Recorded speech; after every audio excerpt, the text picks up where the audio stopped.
Dr. Daniel Amen. If someone's just clicked on this conversation now and they have no idea who you are, which is highly, highly unlikely, can you tell me why listening to you and this conversation and the work that we're about to go through now is so important for everyone, even those who believe that right now they have no issues?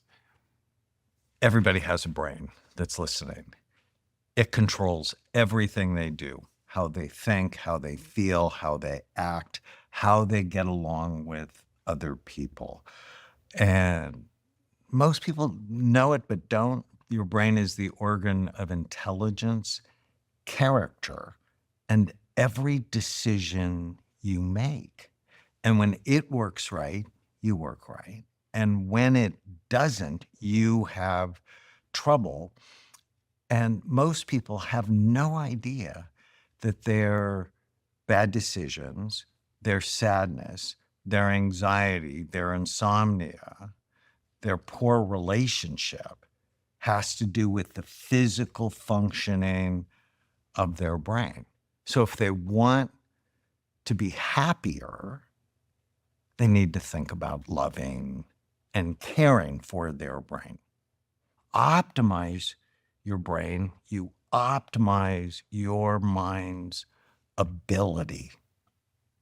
You mentioned scanning brains there. Remind me again how many people's brains you've scanned now. So it's now about 260,000. 260,000 people's brains. And you've scanned some famous brains. Yes, actually people from 9 months old to 105 from 155 countries. And it's public knowledge. I've been in Justin Bieber's docuseries seasons. I scanned his brain. I've scanned Miley Cyrus's brain. Mel Gibson just went on Joe Rogan and talked about me scanning his brain. Muhammad Ali, Mike Tyson, Jake Paul. You also scanned my brain, and you actually taught me a lot from scanning my brain, which I'm And entirely did you grateful. think about your brain after we talked about Of it? course, I think about it all the time now. It's also interesting that in 2024, the year just gone, the word of the year was the word brain rot. And that's interesting because the subject of the brain, I don't think, has been given the credit and the attention it deserves really until recently. And much of your work has played into that. Why do you think, if you had to guess, why do you think Oxford University's word of the year was brain rot? Because people are worried that their habits are shrinking their brain, especially social media and digital addictions. I'm so hoping they'll go to brain health, be more aspirational. We've talked about a lot of things on this show. One of the things that really stuck with me is how the content we consume can have a profound impact on our brains. We often think of the chemicals, the drugs, the alcohol, and all those things, which I want to talk about. But one such piece of content, which I don't think we have talked about, is the impact of pornography on the brain. Is there a link between brain health and pornography consumption? You know, it's such an important question. And the first thing that comes to my mind is exposing developing brains to pornography is so dangerous. And 8, 9, 10-year-old boys are being exposed to the internet where they can see all sorts of pornography when their brains aren't anywhere near the ability to discern what's good, what's not good, what's healthy, what's not healthy. And it's deadening, and I use that word purposefully, the nucleus accumbens, which is the area of your brain that responds to dopamine. So dopamine, and I know you've done podcasts on dopamine, it's the neurotransmitter that helps us with motivation, which helps us with focus, which helps us with happiness and mood. And when the nucleus accumbens gets hit repeatedly with pornographic images, it's like dopamine, dopamine, dopamine. it begins to deaden that area. And then you need more and more to begin to feel anything at all. That's why fame is so hard on the brain. But pornography, especially in the young, is incredibly damaging to the brain. So is that applicable to all things that cause like a really sharp burst of dopamine and stimulation? So you said there, fame, pornography, I mean, potentially gaming or gambling, those kinds of things. Alcohol's obviously one of those things as well. Cocaine, Cocaine, especially for a developing methamphetamine, brain. especially for a developing brain. If there's any message, protect your brain until you're 25. And then your brain will protect you. But until then, your prefrontal cortex, that front third of your brain, is not fully developed, which is sort of why God gave you parents. It's like, so you supervise. It's like, oh, my teenagers hate it if I supervise them. And yeah, they hate it more if you don't. But what if you get to 25 and you're listening to this now and you go, Jesus, does this mean that I can do nothing about my brain? Of course not. I mean, what I've shown is, let's just take the NFL work. Hot, big damage, right? Let's stop lying about this. Football is a brain damaging sport, and soccer as well is a brain damaging sport. So high levels of damage. 80% of my NFL players got better when we put them on a rehabilitation program. So if you've been bad to your brain, like nonstop gaming, lots of pornography, terrible food, and all of a sudden you go, oh, I can have a better brain. Your brain can be better in as little as a couple of months, where you just feel better, think better, your mood is better. But it has to start with this concept. I think we've talked about brain envy. It's, you have to want to have a better brain. When people come to you, what is it they're typically motivated by? Like, in terms, when they come to you, why do they come to you? Is it because they've heard of your work on the internet and they want to just, they're curious about getting their brain scanned, or do they usually come with a symptom or some other ailment? No, usually they come because they're in pain, that they're anxious, they're depressed, their marriage is falling apart, or their wife says, come or I'm going to divorce you. It's not an uncommon thing. Or they're struggling in school. They're not living up to their potential in one way or another. Now, about 10% of the people come to us go, I'm fine, but I want to see and I want to be better. And I don't want Alzheimer's. So a lot of people come because they love a parent or grandparent that has Alzheimer's. They realize there's a genetic component to it, and they don't want to have that. But that's really someone who is forward thinking. I think more people come because they're hurting. What evidence have we got that alcohol is bad for the brain and bad for the rest of our body, especially in moderation? Well, the U.S. Surgeon General just came out wanting to put cancer warning labels on all alcohol. That's sort of big evidence. I mean, 3 years ago, the American Cancer Society came out against any alcohol because drinking any alcohol increases your risk of 7 different cancers. And that's a big deal. And then the evidence I have, and my first clinic was outside of the Napa Valley in Northern California. So alcohol is a big thing. And as I was looking at scans, I'm like, your brain's older than you are. That alcohol is not a health food. It is detrimental to brain function.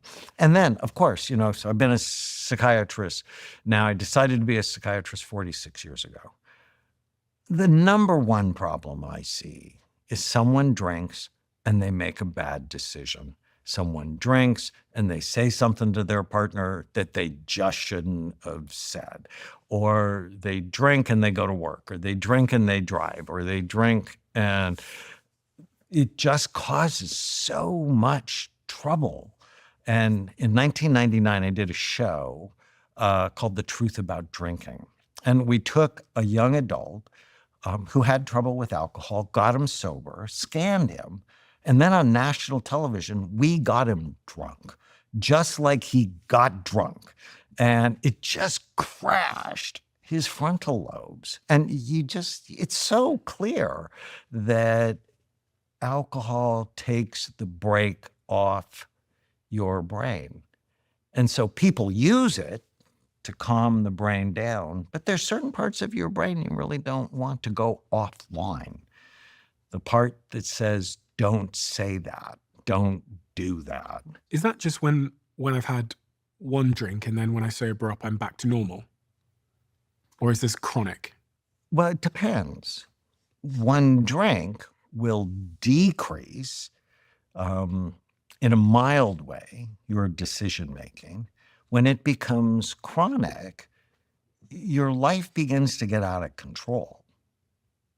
Because I'm wondering, if people drink in moderation, are they going to see long-term impacts to their brain? What is there such thing as drinking just a little bit and being fine? Well, I think there's always sort of a dose response. There was a study in Spain that looked at people who had mild, moderate, and severe drinking, and they compared them to people who didn't drink at all. Mm-hmm.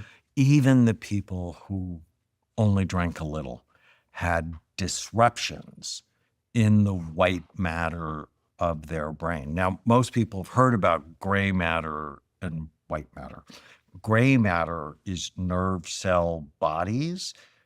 White matter is nerve cell tracts. So if you think of gray matter, it's where the computation is happening in the brain, and white matter are like the highways.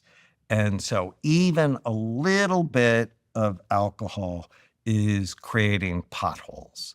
It's disrupting the highways in the brain. And if you're drinking a lot, you are prematurely aging your brain. You've scanned a lot of people who are alcoholics. Lots. I mean, I've got some scans here, which I'll put on this. Inspect looks at blood flow and activity. It looks at how the brain works. And for people who know the mitochondria, those are the little powerhouse energy plants in your cells. The SPECT tracer, 49% of it is taken up by the mitochondria in the brain. So we're also looking at energy metabolism. And what we see with alcoholic brains is something we call scalloping, which is this global decrease in activity. So a healthy brain, full, even, symmetrical activity, it sort of looked big, fat, and round.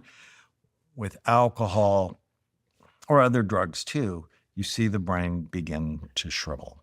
And you see it gets this wavy appearance. And I'm like, the real reason not to drink is it damages your brain. So if you drink, then you have a smaller brain than you would have otherwise. Correct.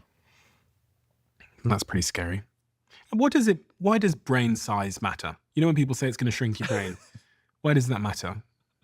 So I often say the only organ where size really does matter is your brain. Because you don't want to lose brain tissue, right? There is a part of your brain called the hippocampus, which is on the inside of your bones right here. And it's really important. And it makes new stem cells every day, about 700. And if you're drinking, it's not allowing those new stem cells to take hold to take root. You want to strengthen them so they will continue to support mood, memory, spatial orientation, spatial processing. So that's the symptoms. You're naming there inadvertently symptoms of someone who has damaged their hippocampus, right? So poor memory, probably poor spatial awareness, brain fog, And mood and mood issues, Interesting. and judgment, and impulse control. But it impacts the brain globally. So the cerebellum, so they're not going to process as quickly. Their decisions are not going to be as good. And I worked with my friend BJ Fogg, who wrote a wonderful book called Tiny Habits, and he's the director of Stanford's Persuasive Technology Lab, which is really on how people change. And he and I work together because I'm always interested in how I can help my patients better. And I met him at a conference like 18 months after we worked together, and he said, "I just want to thank you." I'm like, "Why?" He said, "I wake up 100% every day." I'm like, "Why?" "I stopped drinking." Because people, and they're around me enough, they either drink more, I suspect, or they stop. And isn't that what you want? You wake up 100% every day. Why would you ever do anything that damages stem cell production in your brain?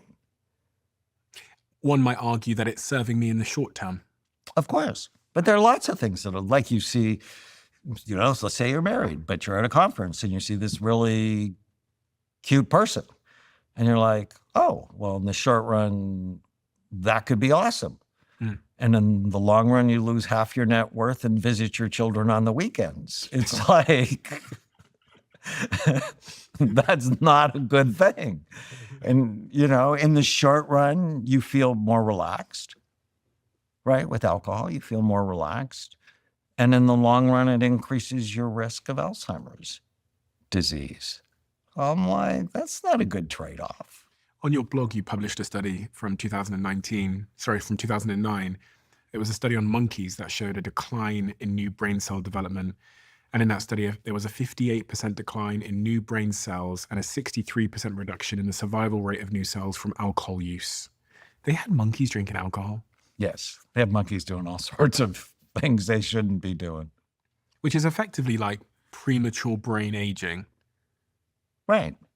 And it's worse if you do it before your brain is finished developing.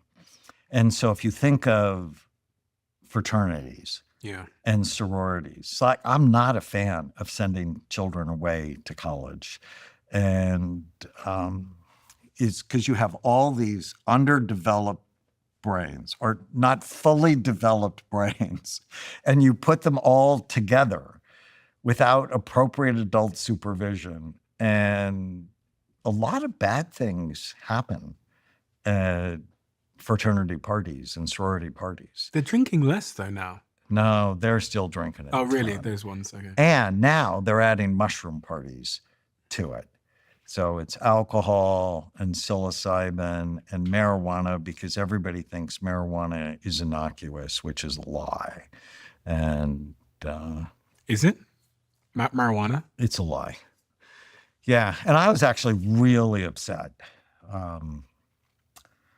So President Biden, during the time he was running for president, so this is 2019, he's on the debate stage with a lot of other people, and they ask him if he would federally legalize marijuana.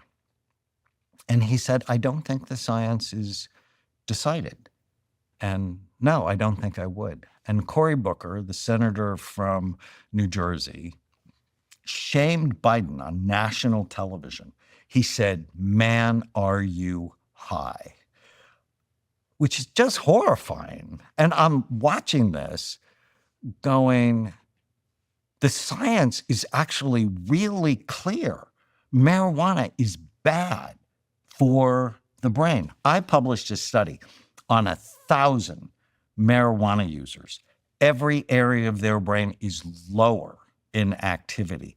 And just today, a study came out in the Journal of the American Medical Association on 1,027 marijuana users. It decreased activity in the hippocampus that affected their memory centers. If you're a teenager and you use marijuana, in your 20s, you have a higher incidence of anxiety, depression, and suicide. This is not innocuous. And we've been advertised this load of crap, which is, oh, it's just good medicine. And for some people, it is helpful. But let's not say it's innocuous, because that's a lie. And we are now, so many states have legalized marijuana for recreational use, including here in California. And the mental health crisis is not better. If anything, it's dramatically worse. There's two issues here, isn't there? There's the impact cannabis has on the brain, and then there's the whole issue of legalization. And I was, as you were speaking, I was just looking at some of the research, and it says exactly what you said. It says that there was a study published in JAMA Network, which examined over 1,000 young adults' brains, and almost 70% of heavy users exhibited reduced brain activity during working memory tasks. The decline was associated with poor performance in retaining and using information. Long-term cannabis use has been linked to smaller hippocampus volume, which again impacts memory and learning.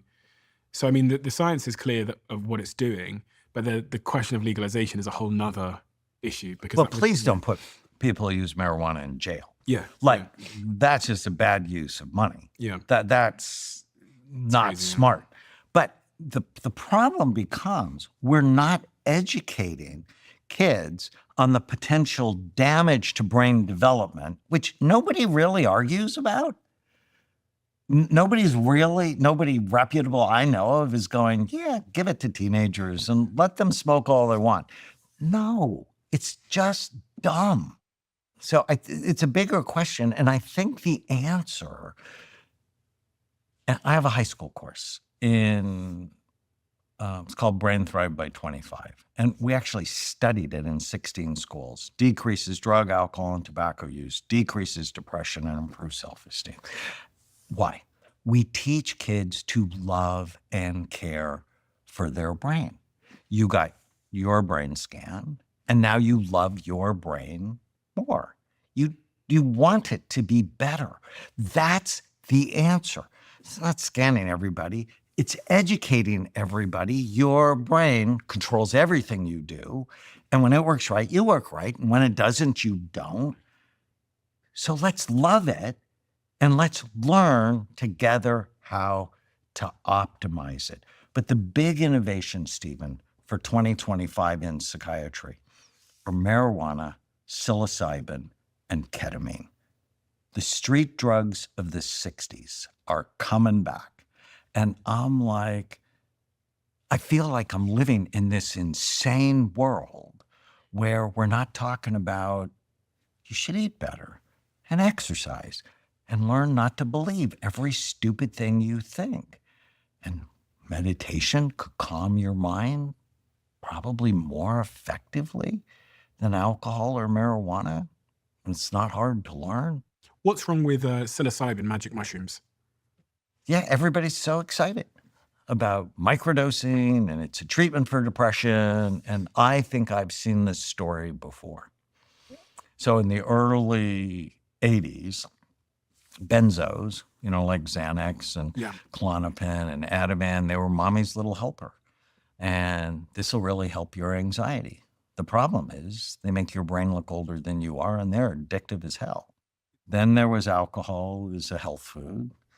Marijuana is innocuous. Pain is the fifth vital sign, which led to the opiate epidemic. And now we're into mushrooms. Psilocybin-associated psychosis has gone up 300%. in the last couple of years. That not for everybody, but for some vulnerable people, and we don't know who they are, it can flip them into a psychotic episode. I'm like, we need to be careful. We need to be thoughtful. So psilocybin hasn't yet been legalized in the US. In Oregon. Oh, it has been in Oregon. Is it being delivered yet in Oregon in a I think therapeutic just setting? now. Is it? So there was a 2-year waiting period, Yeah. and they were training people to do psilocybin-assisted psychotherapy. But there isn't a psilocybin compound that's been approved yet by the FDA. So there's still, I think it's stage 3 clinical trials, from what I understand. I was quite involved in that world as an investor once upon a time. So I understand the like rigor to get these compounds clinically approved.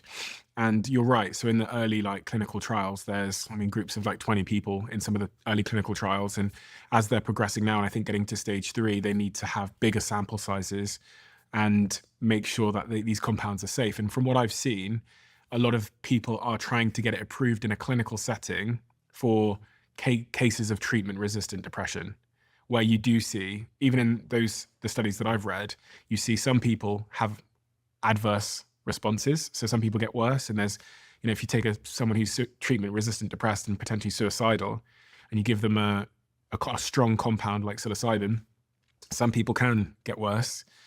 But for the ones that get better, it's pretty remarkable. It's like I remember the first study that I read, I think coming out of one of the London universities that's really leading on this, maybe Imperial College London or something. And it said something like 30% of people that did one dose of psilocybin went into clinical remission after 12 weeks after one dose. And there's really like nothing else that I can think of that can deliver that kind of response in that period of time. Ketamine. Ketamine, I mean, MDMA's, I think, been... Ketamine can do it, but then ketamine can also be addictive and can be problematic. So I'm like, well, why wouldn't we scan them first and then try to figure out why you're depressed? Because if you think about it, depression is like chest pain. And nobody gets a diagnosis of chest pain. Why? It doesn't tell you what's causing it, and it doesn't tell you what to do for it. All sorts of things can cause chest pain, right? From a heart attack, a heart arrhythmia, a heart infection, gas, an ulcer, grief. All of those can cause chest pain. Well, there's a whole bunch of things that can cause depression, like loss, negative thinking, low thyroid, having a head injury, being exposed to mold or mercury, lead. It's like, if you don't look, if you just give everybody you're depressed based on these 9 symptoms, and now we go give everybody an SSRI, which is ludicrous because that's assuming everybody it's sort of like giving everybody with chest pain nitroglycerin, which is stupid, right? You would never give everybody who has chest pain one treatment. You'd go, I have to target the treatment to the cause. But if you never look, you have no idea. So, for example, I was on the Kardashians, and so it's public that I saw Kendall, and I saw her for post-COVID anxiety. Her brain was on fire from COVID. And a lot of people don't understand that COVID and other infections can cause inflammation in the brain. Well, that's not a psilocybin thing. That's an anti-inflammatory cocktail to help post-COVID anxiety or post-COVID depression. If you don't look, you don't know, you end up flying blind. And that's what I've been fighting with my colleagues for the last 33 years. It's how do you know unless you look. And what other medical specialists never look at the organ they treat? So we could talk about, oh, I've seen these amazing results.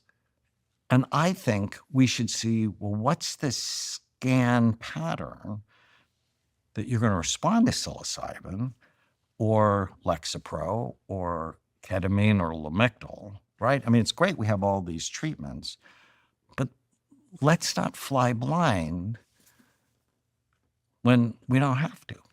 There's this graph I saw the other day circulating around the internet, which I'm going to show you, and I'll put it on the screen for anybody that can't see it.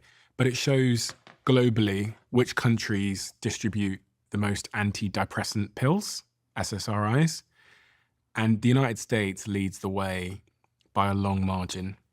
I mean, I think in looking at that graph, it's almost 10 times more antidepressant pills per person are handed out in the United States than other parts of the world. And I wondered why. Why does the USA hand out antidepressant pills like they're water or something? It's such an interesting graph. Because here in America, we want the fast answer. I don't feel well, fix me. And what doctors have. Do you know 85% of psychiatric drugs in America are prescribed by non-psychiatric physicians in 7-minute office visits that do standard of care 12% of the time? What does that mean? And that they do what most doctors would consider good medicine 12% of the time. So you go to your family doctor or your nurse practitioner and you go, I'm sad, I'm anxious, I'm not sleeping. You might, and we hear this all the time at Amen clinics. I have 11 clinics around the United States. We hear it all the time that I went to my doctor and he gave me a prescription for Lexapro, Xanax, and Ambien. And it just blows my mind that they would put you on something that changes your brain to need them in order for you to feel normal. See, people don't understand. And I am not opposed to medication. I use it when I think I need to. But let's be clear. They do not heal, fix anything. What they do is they suppress symptoms. But then, once they've suppressed the symptoms, they've changed your brain, so you need them in order to feel okay. I don't like that. Like, what can I do naturally, head-to-head, against antidepressants? Saffron has been shown to be equally effective, the spice saffron. Head-to-head against antidepressants, walking like you're late, 45 minutes, 4 times a week, equally effective. Head-to-head against antidepressants, taking omega-3 fatty acids, equally effective in a study from Australia.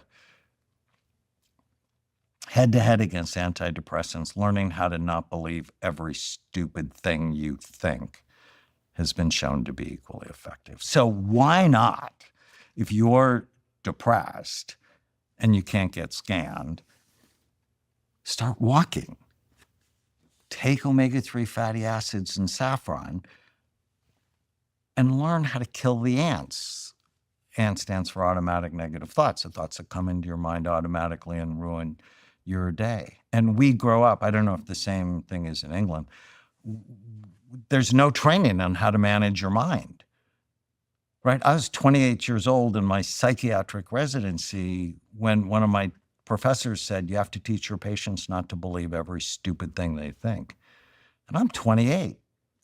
And I'm in my residency, which means I finished college, I finished medical school, and I believe every stupid thing I think, that no one had ever taught me how to manage my own thoughts. I can't believe that thing you just said about saffron.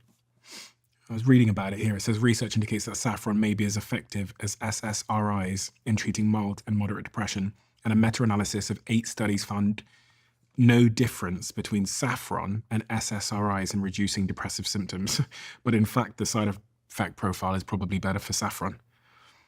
So I got interested in saffron. about 25 years ago because I saw a study. So there are now 25 randomized controlled trials showing that saffron is as effective as SSRIs and other antidepressants.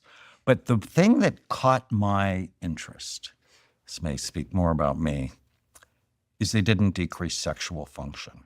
In fact, they enhanced it. And so I've been a psychiatrist a long time, and SSRIs for the right brain, they work, but they make it harder to have an orgasm. They decrease your libido. And I don't like that. I don't want to separate. If you're depressed, you're already separated from your partner. Yeah. If you're depressed and you can't have an orgasm or you're not interested, that's damaging not only to you, but it damages your partner. And so when I thought saffron can enhance sexual function, and I'm like, okay, I'm paying attention. And so I have collected every study ever published on saffron and brain and mental health.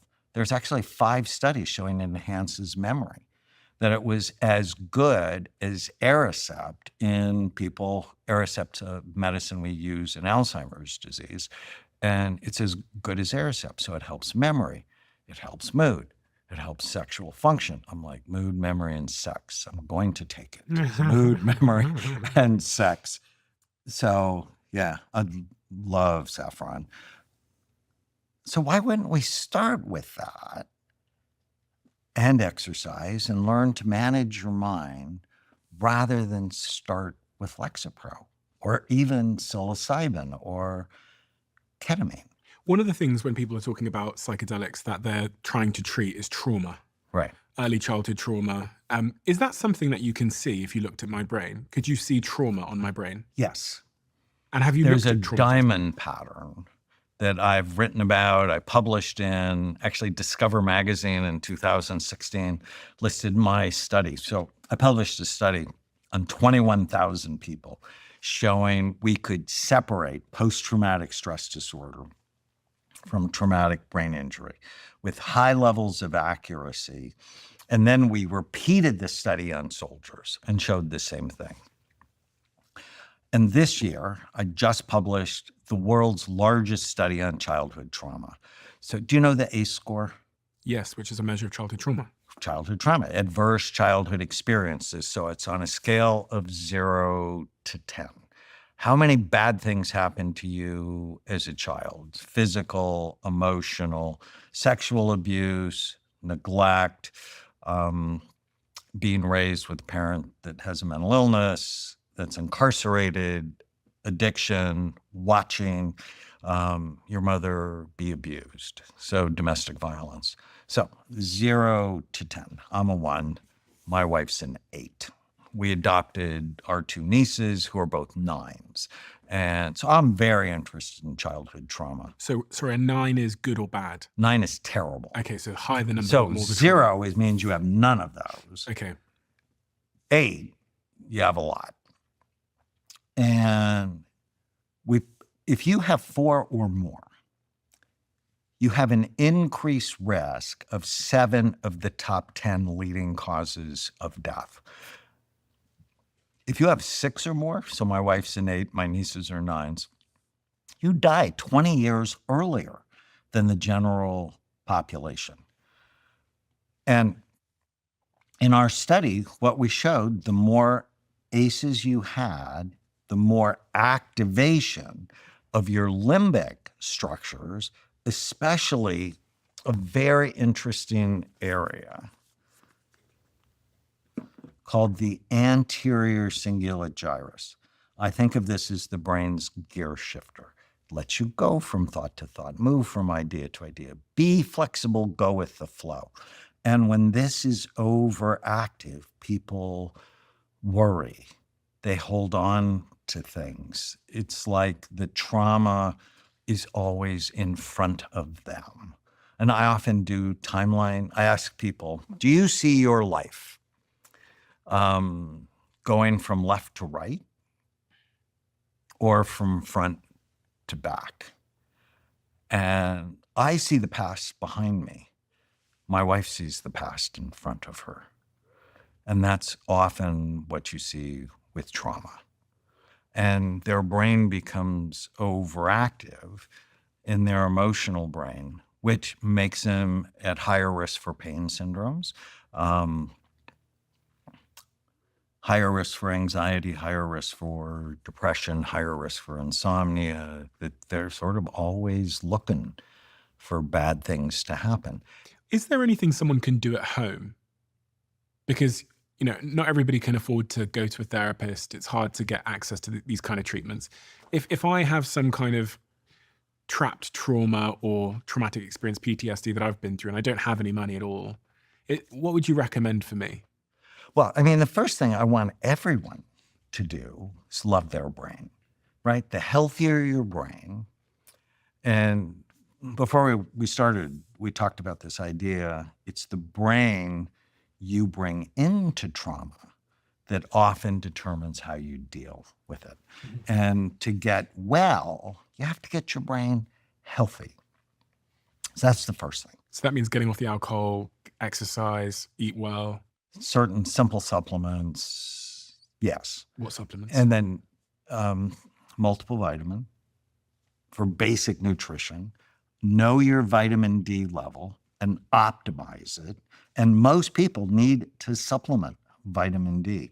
And if you have darker skin, you need 5 times the level of sun as someone from Northern Europe to get a healthy vitamin D level. So you should know your vitamin D level and optimize it. Like I always say, can't change what you don't measure. And vitamin D is a very important number to know. So multiple vitamin D, omega-3 fatty acid. I did a study, 50 consecutive patients, Damon clinics, who are not taking vitamin D. We measured their omega-3 index. 49 were suboptimal. And so I think most people would benefit from an omega-3 fatty acid supplement. And then it sort of depends. If you have issues with your mood, saffron would be great. If you tend to be anxious, don't go for the benzo. Theanine, ashwagandha, magnesium, GABA, diaphragmatic breathing, hypnosis, so many things to help anxiety before you ever go to something that's addictive, that makes your brain look older than you are, that increases your risk of dementia.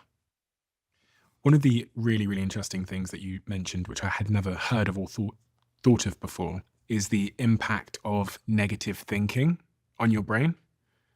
We just published this huge study on negativity bias, and it's not good for your frontal lobes. And so I love doing positivity bias training. Like I train all of my patients, start every day. Today is going to be a great day. I mean, somebody asked me today if I believe in manifestation.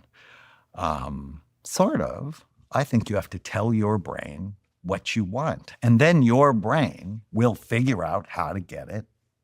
And so if you go, today is going to be a great day, your brain starts looking like, well, why is today going to be a great day? And when you go to bed at night, what went well today? That's so helpful to just start programming your brain to look for what's right, not just for what's wrong.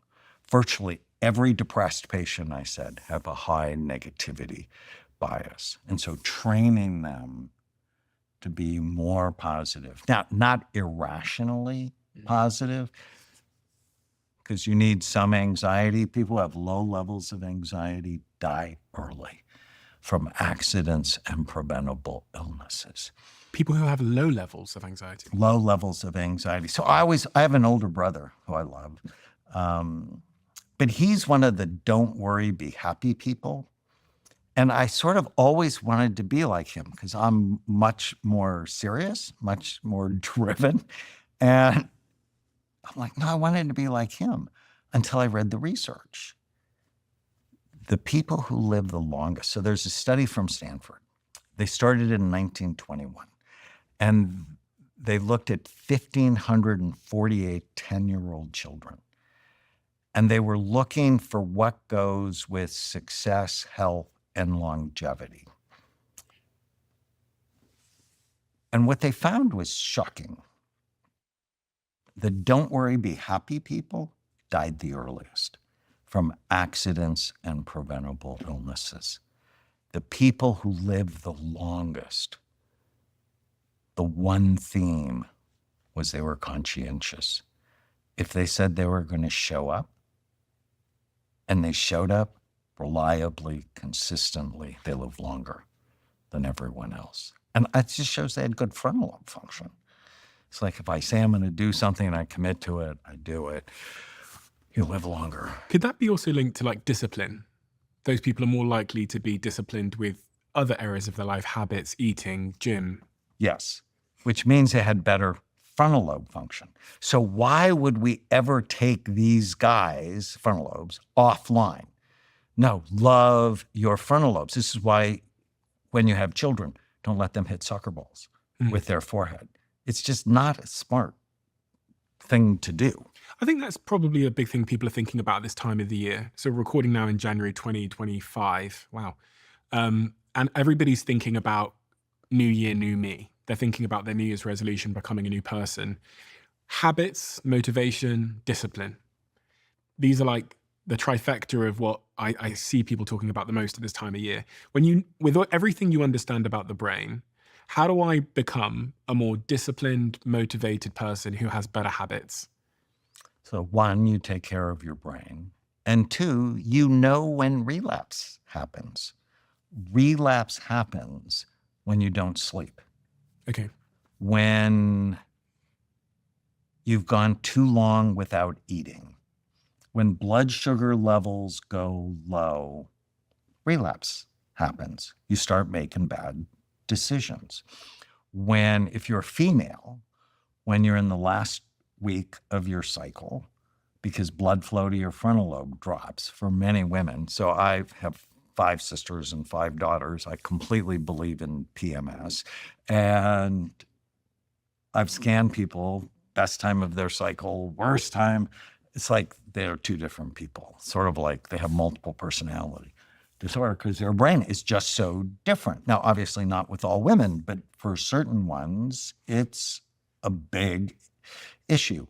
And if the ants are taken over, so if the automatic negative thoughts, which also tend to go up if you haven't slept, if you've gone too long without eating, if you're at that time of your cycle, or you're under chronic stress, or you're drinking or using other drugs.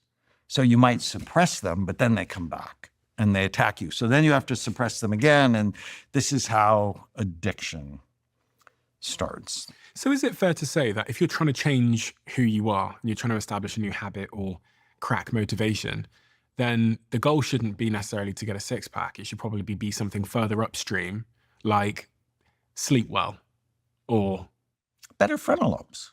And so how do I get better frontal lobes? And it's 3 strategies. Frontal lobe envy, right? Brain envy, got to care about it. Avoid things that hurt, damaging my frontal lobes. And do things that strengthen my frontal lobes. We talked about 2 of these points earlier, but we talked about alcohol, but in the context of sleep. I've heard I think it was on your podcast, Change Your Brain. After 2 drinks, your REM sleep drops to roughly an hour. After 4 drinks, your REM sleep drops to 30 minutes. And after 6 drinks, your REM sleep drops to less than 2 minutes for many people.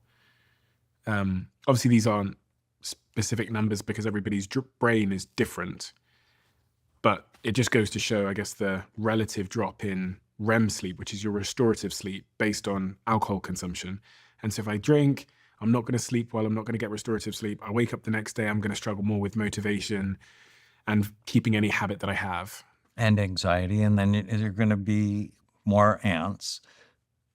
And then you're going to drink more to shut up the ants. Mm-hmm. And then when they come back stronger. And by ants, you mean? The automatic negative thoughts. Okay. The chatter that hurts you. And we talked about how to kill them. So whenever you feel sad or mad or nervous or out of control, what I want you to do is just write it down and then ask yourself a series of questions. And I have this cute diagram of the different types of ants, and I always ask my patients, so which are your ants? Are they like all or nothing ants, where you think in words like always, never, everyone, every time? Are they less than ants given to us by social media, where we compare ourselves to others in a negative way? Guilt-beating ants, mind-reading ants, fortune-telling ants, blame ants. So identify the type. Do you have an example of a bad thought that just sort of runs around your head? Oh, gosh.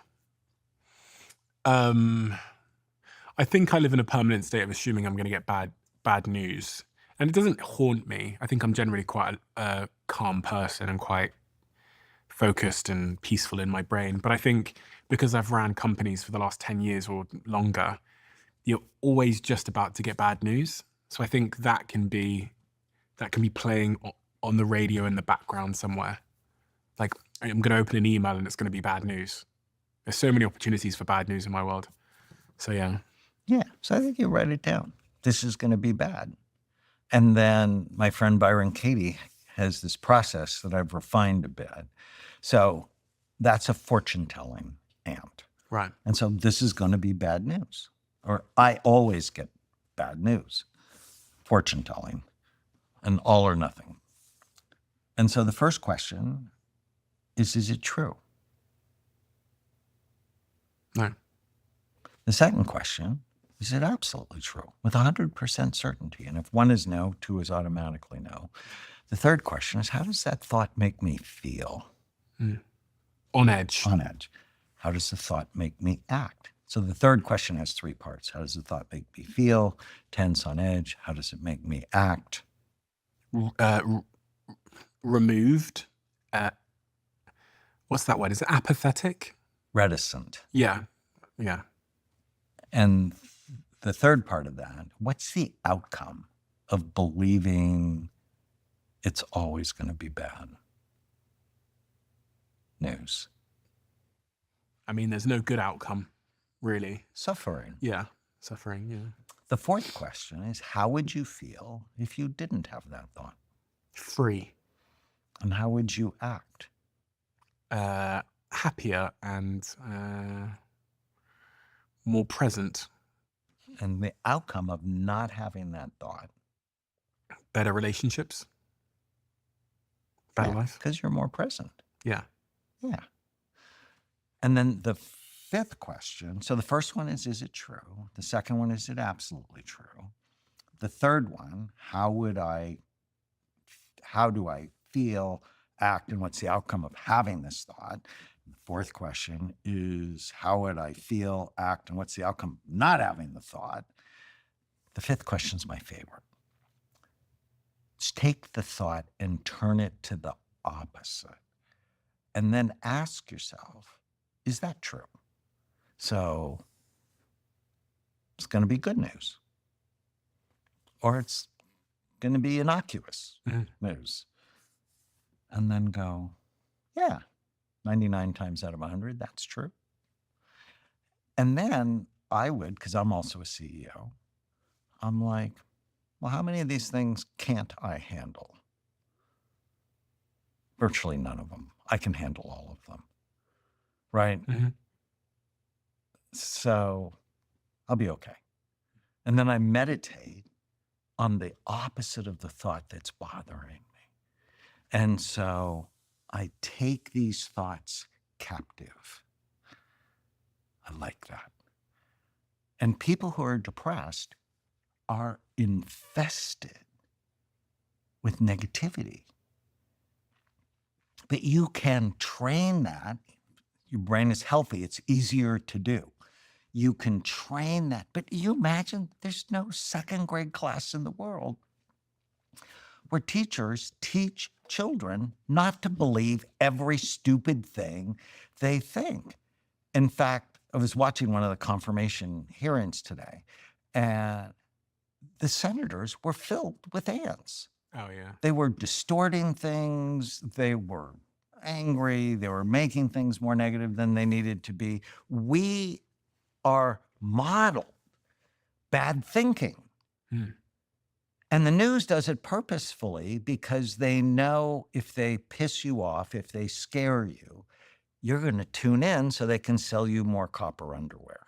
Hmm. So we're in a society that breeds these ant attacks.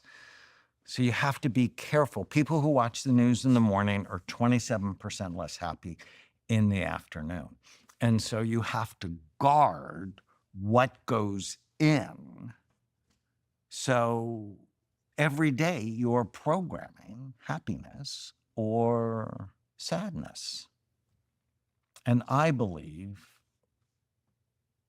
Dennis Prager has this great 5-minute video called Why Be Happy? And I love it so much. I wrote a book called You Happier. And I start with his idea that happiness is a moral obligation. And I'm like, so I grew up not too far from here. I went to Catholic school. My mom was very serious about being Catholic. And growing up, the idea happiness is a moral obligation was nowhere in my childhood. And I had a good childhood. Why is it a moral obligation? Because of how you impact other people. If you were raised by an unhappy parent, or married to an unhappy spouse, or raising an unhappy child, and you ask those people, is happiness an ethical issue? They would all say yes. So is it wrong to program your mind to look for what's right? It's hard for some people. It's just a pattern, right? Yeah. It's like getting biceps are hard. Mm. But it's not, right? It's just repeatedly doing the same thing that gives you the desire you want. Have you seen someone shift from being a stereotypically negative person, down and out, negative, depressed, to the opposite? Yes, Truly the opposite. a lot.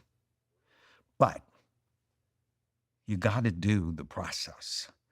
It's you got to do the work. When you love yourself, you do the work. Like, I come from a family of fat people, but I'm not. Why? Because I know it's a risk for me. And so every day of my life, I'm on an obesity prevention plan. And I wish I didn't have to be, right? I wish I could just eat anything I want and it would be okay. But it's not the reality of my life. Do you own a business or do you work in marketing? If that's you, listen up for a valuable opportunity from our show sponsor, LinkedIn. I'm an investor in about 40 odd companies. And while they operate in different industries, they all face one challenge, maybe the most important challenge when it comes to marketing: getting their brand in front of the right audiences. We can probably all think of times when we've been scrolling on social media and received an ad that absolutely wasn't relevant to us. LinkedIn has now grown to a network of over 1 billion professionals, including 130 million decision makers, which means you can specifically target your buyers by job title, seniority, industry, even company revenue. So stop wasting your marketing budget on the wrong audience and start targeting the right crowd through LinkedIn now. And because you're part of my community, LinkedIn is offering you a $100 credit for your next campaign. Head to linkedin.com/diary to claim yours now. That's linkedin.com/diary. And of course, terms and conditions apply and only available on LinkedIn ads. Now, for people that don't know who Elizabeth Smart is, who is she and what did you learn from scanning her brain? So Elizabeth is someone who made really international news, really raped every day for 9 months. And then she was found, that she was actually very smart, and she manipulated her kidnappers to bring her back to Utah, Salt Lake City, where they kidnapped her from. And she was found by the police. And one would think she would have severe, lasting post-traumatic stress disorder. And I was very interested to scan her and be helpful to her. She, in fact, did not have post-traumatic stress disorder. She had post-traumatic growth.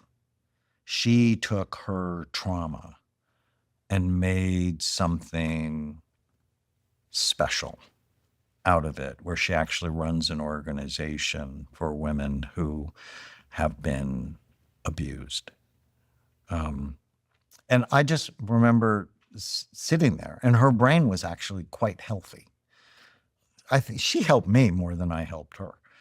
Just so fascinated by how she could take something that's truly horrifying and come out of it and be quite okay.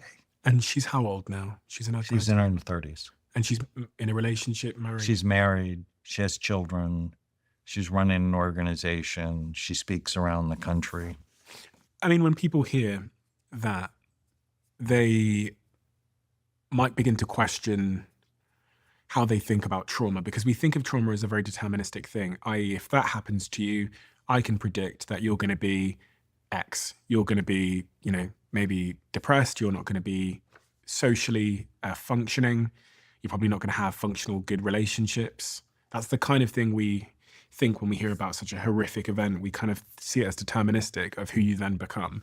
But she's proving that that's not the case.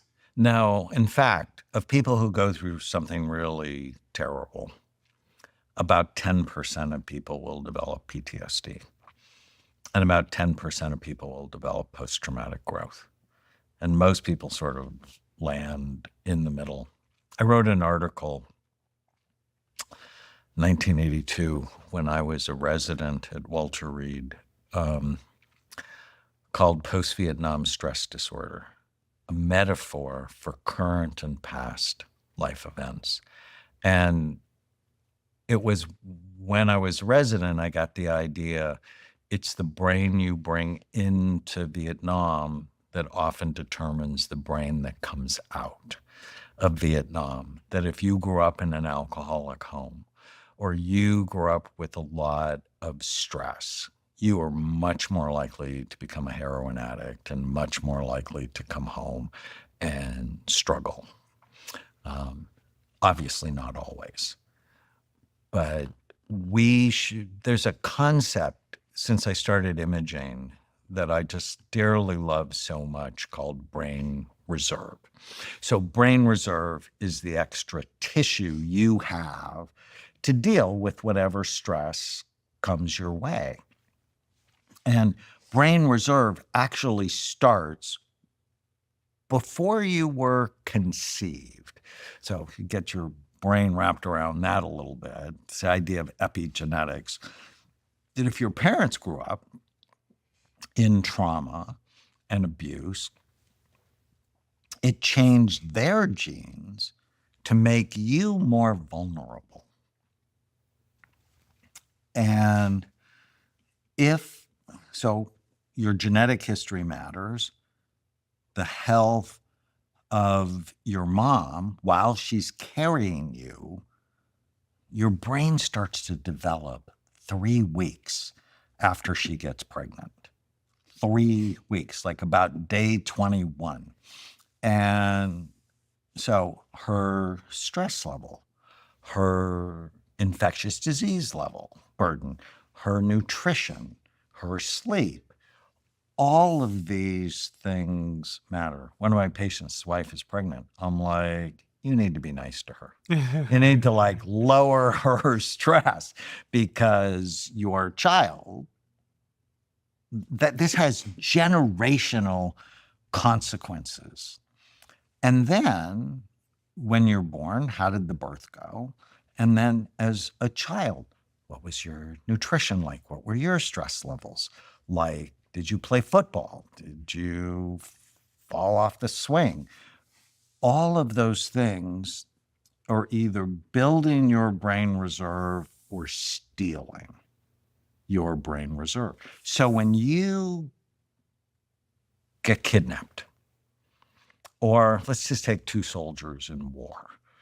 They're in the same tank. They go over an IED. So the tank is blown up. One walks away unharmed. The other one's permanently disabled. Why? It's their brain reserve. The brain they brought into the explosion often determines how they are. So I argue we should always be building reserve. And I turned 70 this year, and I know 50% of people 85 and older have Alzheimer's disease. 1 in 2. Horrifying statistics. And so I know that. So between now and 15 years from now, what are the things I can do to build my reserve so the gravity of age has less impact on me? Because your brain is going to shrink with aging regardless of any. It's going to show. Although I have a whole group of super brains, people that are 80, 90, 105, like stunningly beautiful brains. But they're people that had stunningly beautiful brain reserve habits. Okay. That they didn't smoke, they weren't drinkers, they ate well, they were not overweight. So on this subject of Alzheimer's, it's increasing globally. I was reading something, I think, from like the Alzheimer's Association that said they're predicting by 2050 that there's going to be 150 or 160 million people globally that have Alzheimer's disease.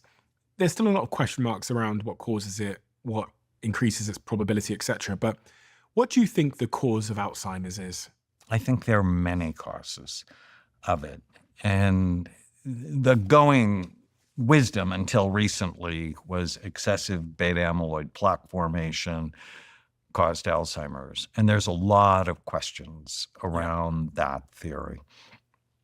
I think I have a mnemonic I like called Bright Minds. You want to keep your brain healthy or rescue it, you have to prevent or treat the 11 major risk factors. So I think there are, in fact, many roads to Alzheimer's disease. And people go, what's the difference between Alzheimer's and dementia?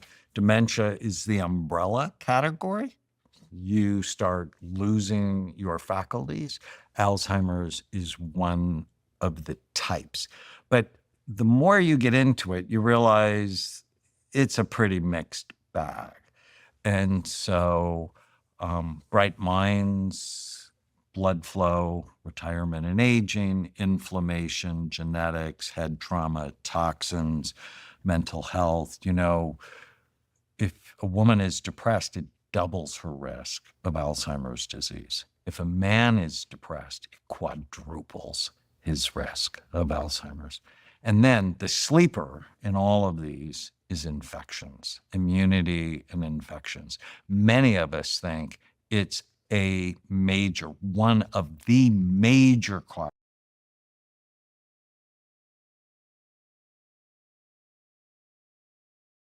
Significantly increased risk of getting Alzheimer's disease. And then neurohormones, and we have this epidemic of low testosterone in young males now, diabetes and sleep.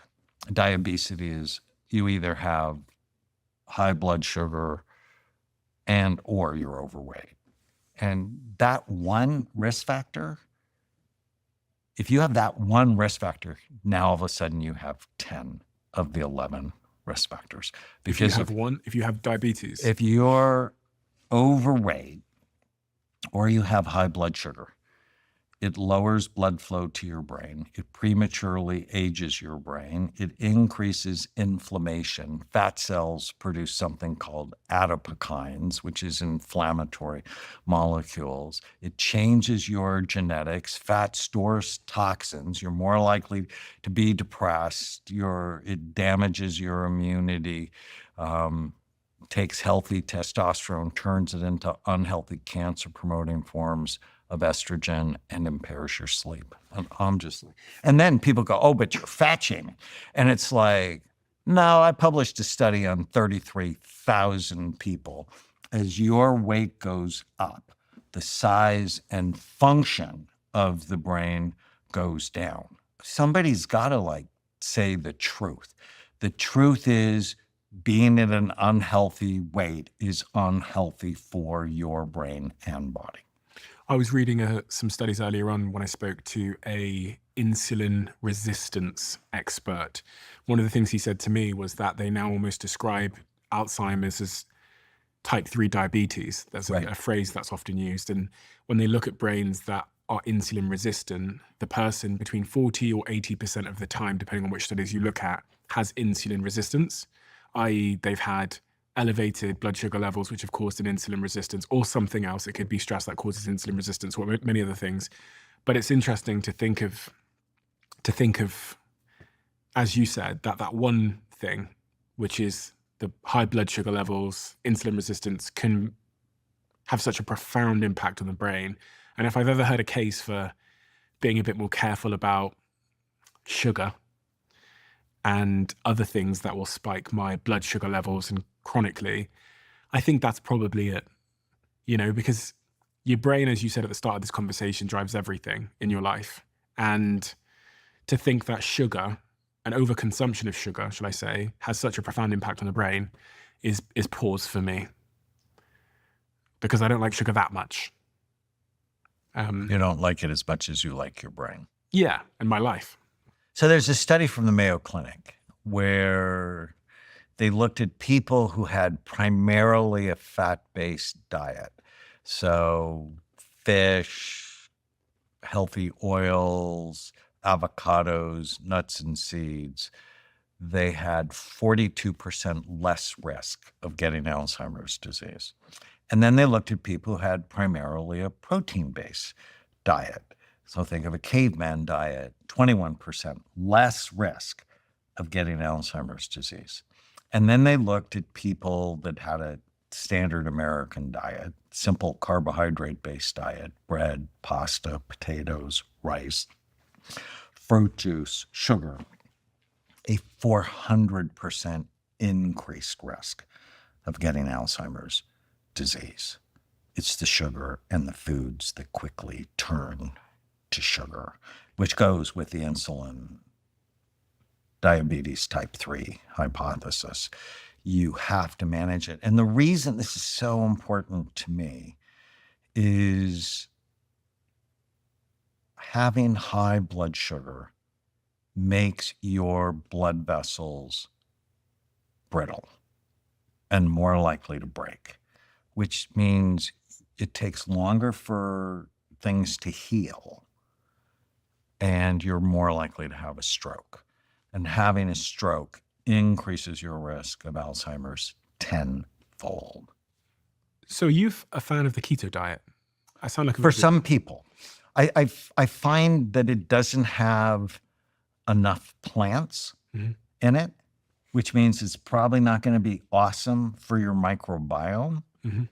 So I'm more a fan of a paleo diet that has healthy fat, healthy protein, and lots of plants.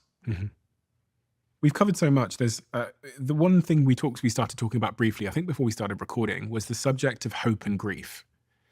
I've never heard someone talk about the impact that grief has on the brain when we lose someone, when we're going through prolonged pain because of a loss. Oh, I know more about this than I want. It activates the limbic or emotional circuits in the brain. And so when you lose someone important to you, or even a pet, like I had, made me cry, a white shepherd, and so beautiful and so sweet. And he got cancer. And when he died, he still lives in my head. And I lost someone important to me about 20 years ago. And for like a year, I was just not okay. And so I scanned myself, and my emotional brain was so busy. And it's like when you have someone, they actually become ingrained in every fun place in your brain. So they get stored in multiple places in your brain. And when they're not there anymore, your brain still looks for them. And figuring out ways to sort of calm down your emotional brain can be so helpful. What part of the brain is that? Is that the amygdala? No, it's more the insular cortex and the thalamus. And that's what we found with depression. I published a study with scientists from USC and Los Angeles Children's Hospital on depression. And what we found, those were the structures that were dramatically overactive compared to people who were not depressed. So in grief, the prefrontal cortex, I'm assuming because that's the more rational part of the brain, that's probably going to be quieter. Right. What do I... And so it's the prefrontal cortex you bring in to the loss that often determines how you deal with it. Okay. And so your emotional brain fires up if you're drinking and taking the prefrontal cortex offline. It can't manage it. So one thing people don't understand is the fibers from the prefrontal cortex to the rest of the brain are inhibitory, which means they calm things down. So if this isn't working right, the emotional part can sort of override it, and it becomes problematic. And so protecting this is so important to managing so much of your life. I mean, it's really the most human, thoughtful part of us. And what we found within hope was that insular cortex was low. It's really interesting to us. And hope is tomorrow can be better, and I have a part in it. When you're hopeless, you don't believe you have agency to make tomorrow better. And so often there are hope training courses that can be good. And with all of my patients, I do this exercise called the one-page miracle I referred to earlier. It's like, write down, what do you want? Relationships, work, money, physical, emotional, spiritual health, all these things, write it down. And so we talked earlier about we're recording this in January. I have all my patients do it when I first see them, and then every January for sure. And then you just ask yourself, does my behavior get me what I want? But it starts with, well, what do you want? You have to write it down. Like with my wife, I'm very clear. I want a kind, caring, loving, supportive, passionate relationship. Always want that. Don't always feel like that. I have these rude thoughts that show up, or conflicting ideas that'll just show up in my head. And I'm like, oh no, don't say that.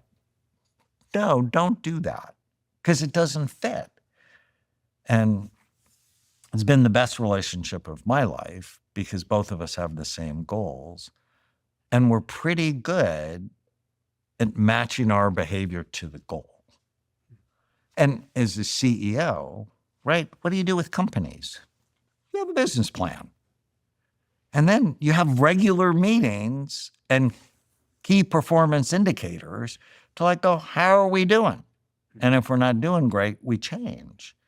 But it always starts with a plan. And most individuals never have a plan.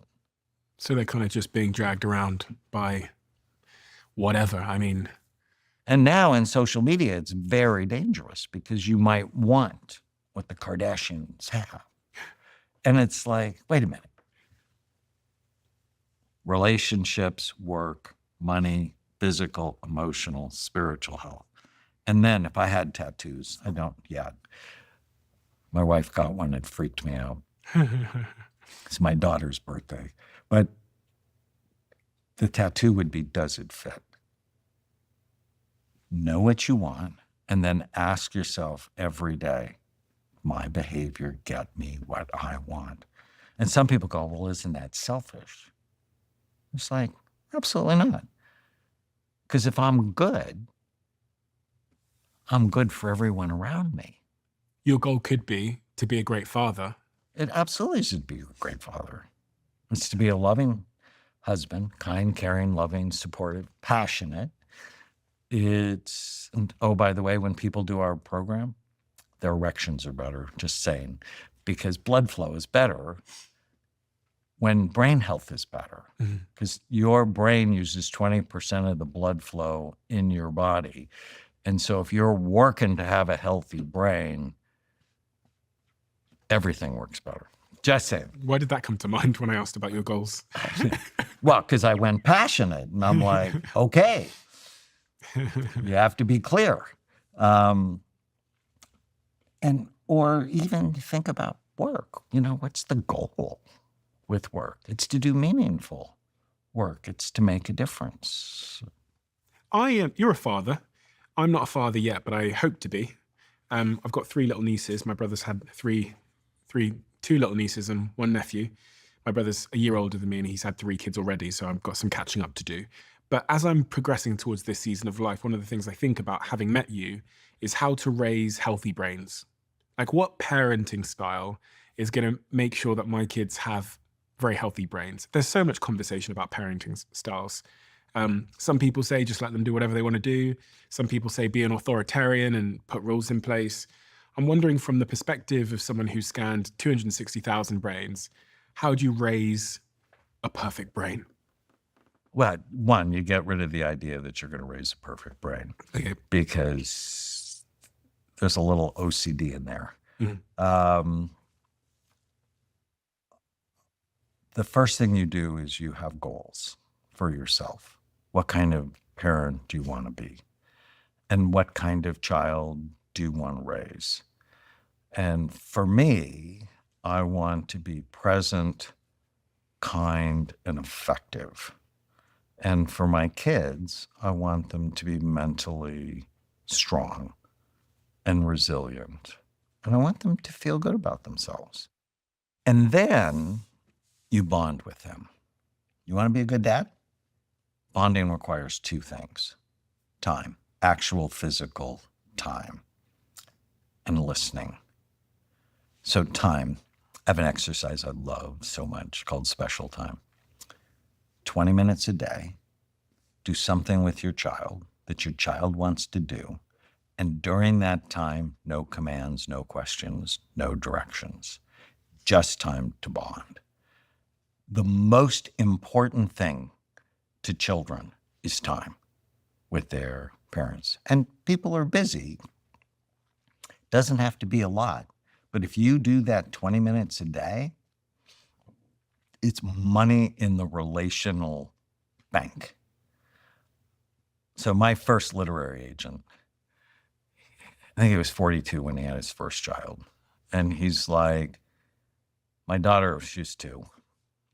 Laura never wants to be with me. I come home, she completely ignores me.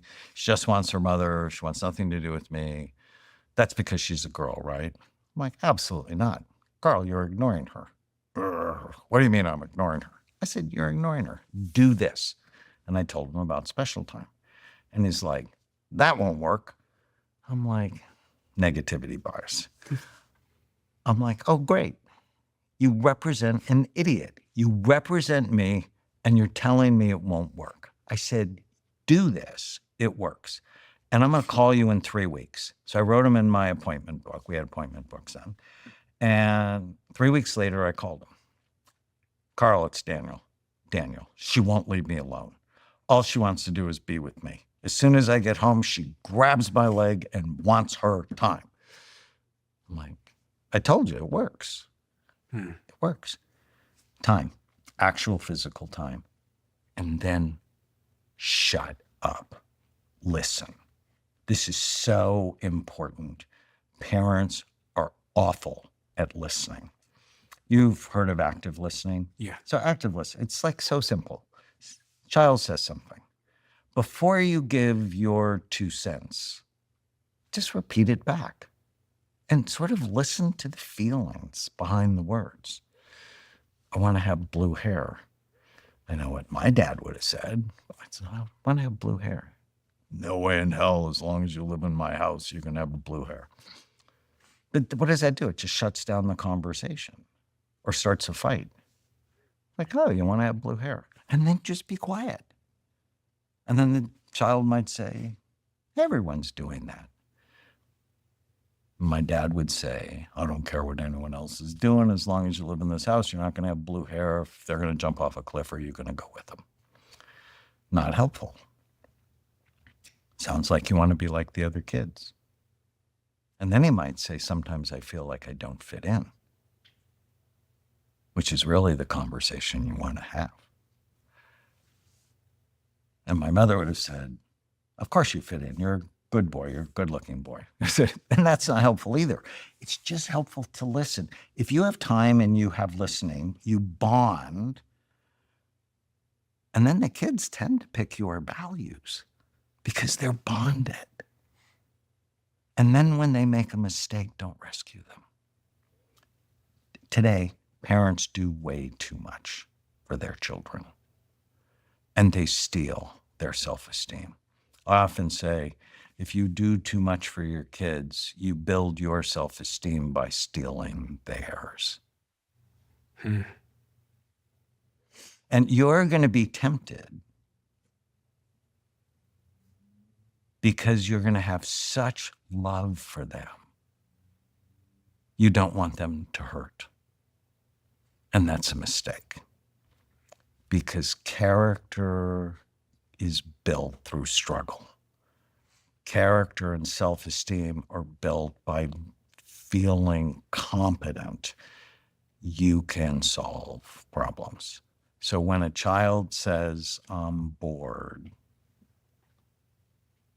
rather than, well, we could do this, or we could do that, or we could do this, go, I wonder what you're going to do about it. In terms of their diet and lifestyle, am I right in thinking it's pretty obvious here? Sugar, chemicals, toxins, these kinds of things are really, really bad for the child's brain. Is there anything non-obvious that we do to our children's brains?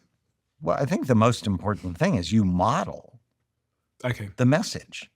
So what you do. And there's a reason that all of the sugar poison cereals are on the bottom 2 aisles or the bottom 2 rows, because that's where children can see them.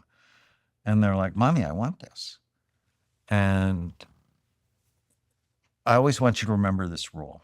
And I want you to consider sharing it with your children. If you have a tantrum to get your way, the answer is no. It's always going to be no. Go for it. I'm dead serious. We teach people how to treat us by what we tolerate. We train children to be bad by what we pay attention to. So I think that's always been a very effective rule for me. If you have a fit, the answer is no. It's always going to be no, and I'm not going to be fazed if you do. But what if they do it in a store? It's like, you want long-term pain or short-term pain? Short-term pain is not giving into the tantrum, and there'll probably be a consequence when you come home for acting like that. So are you saying to ignore the tantrum? It's like, I'm not giving in. Like, have fun with it. I am not giving in. We're at a friend's house and you have a fit. Well, one, there's going to be a consequence when you come home. I don't know what it is, but I'm going to think about it. It's such a great line that in my book, Raising Mentally Strong Kids, we have lots of great lines for parents. And I don't know what the consequence is, but I'm going to think about it just to increase their anxiety about it. Because we want them thinking about their behavior and, like in life, there are consequences to bad behavior. We want them to think about what that might be. Might that stray into neglect when they express their emotions? So, for example, if my kid is in a supermarket and screaming and crying, "Ma, daddy, give me this," and I just always ignore them, are they going to be raised to be like neglected children or something? Well, if you do it in the context of special time and active listening, and I think rules are important, like tell the truth, put away things that you take out, we treat each other with respect. Do what I asked the first time. It's one of my favorite rules. It prevents the kids from like going on and on about being oppositional. There's no way they're going to feel like you're not listening and you're ignoring them. But if they're acting inappropriately, you want to not give into it and to have a significant conversation and consequence for it. I've invested more than £1 million into this company, Perfect TED, and they're also a sponsor of this podcast. I switched over to using matcha as my dominant energy source, and that's where Perfect TED comes in. They have the matcha powders, they have the matcha drinks, they have the pods, and all of this keeps me focused throughout a very, very long recording day, no matter what's going on. And their team is obsessed with quality, which is why they source their ceremonial grade matcha from Japan. So when people say to me that they don't like the taste of matcha, I'm guessing that they haven't tried Perfect TED. Unlike low-quality matcha that has a bitter, grassy taste, Perfect TED is smooth and naturally sweet. And without knowing it, you're probably a Perfect TED customer already if you're getting your matcha at places like Blank Street or Joe and the Juice. But now, you can make it yourself at home. So give it a try and we'll see if you still don't like matcha. So here's what I'm going to do. I'm going to give you 40% off our matcha if you try it today. Head to perfectted.com and use code Steven40. Or if you're in a supermarket, you can get it at Tesco's or Holland and Barrett, or in the Netherlands at Albert Heijn. And those of you in the US, you can get it on Amazon. One of the big themes that I wanted to ask you about, it's the last thing I really wanted to focus on today, is there's been such a huge rise in the conversation around neurodivergence, which we talked about in part last time. You looked at my brain, and we did some tests and such, and you spoke to some of my colleagues and people that know me. I think they did some surveys about me as well, and you concluded that I had ADHD. So many people are being diagnosed with ADHD, it seems. When we look at some of the numbers around the increase in diagnosis, it's quite alarming. And I wonder why that is. Are people being born with more ADHD, or is it an increase in the diagnosis? Is there a pop culture element to it where it's become quite popular to say that you have ADHD if you like forget your keys or something? What is it in your view? So ADHD is real.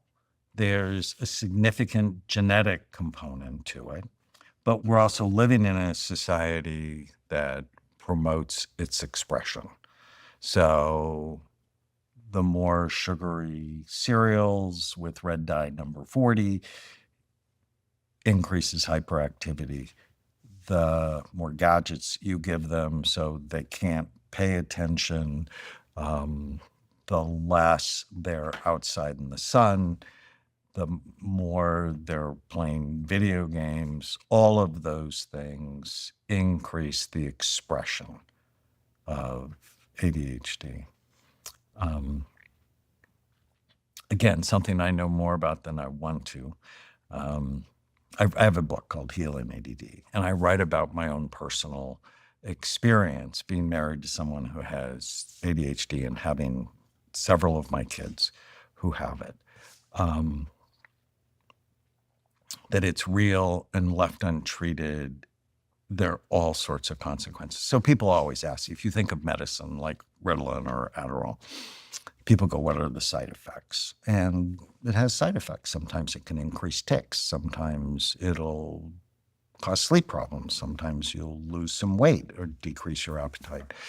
But they don't ask me the other question, and I always want to make sure they do, is what are the side effects of not treating ADHD? And they're things like school failure, incarceration, bankruptcy, divorce. It's serious. Now, for someone like you who's really driven and very bright, for you, the consequences, and this is going to sound crazy, but it's underachievement, or it takes more for you to be at your best than if you had it treated. But I have an example of a 14-year-old who was literally failing in school and conflict-driven with everyone around him, so people didn't really want to be near him. And I diagnosed him. I started with natural things, and they help, but not enough. Put him on Concerta, a form of methylphenidate or Ritalin. And he went from failing to all A's and B's. And he got into the high school he wanted to get into, which was very competitive. And he's easy to be around. That's a win, because it's going to change the trajectory of his life. And I like that. Really powerful, and something that I then spoke to lots of my friends about and such. One of the things I've always struggled with ADHD, in terms of my understanding, is some people that I know that have ADHD, they're so remarkably different to me.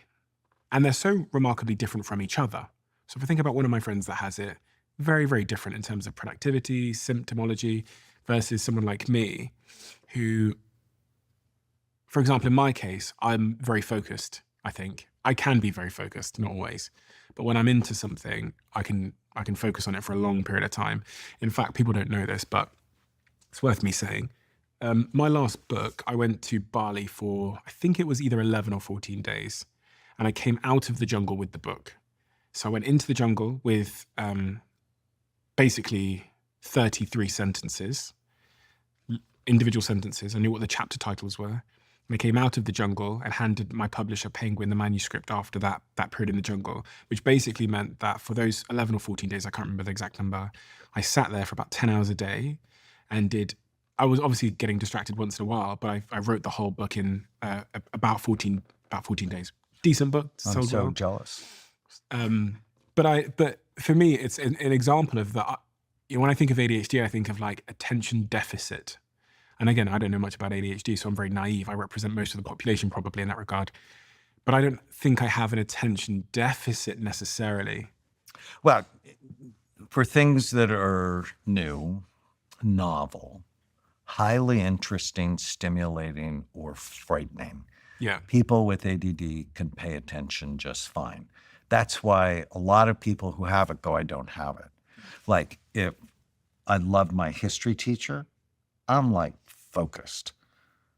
But then when I go to geometry, I can't do it at all. Yeah. That's the story of me in school. It should be, it's like love is a drug. If you love something, well, you can do it. But the problem is, most of life you don't love. And so you end up with this really sort of erratic attention disorder.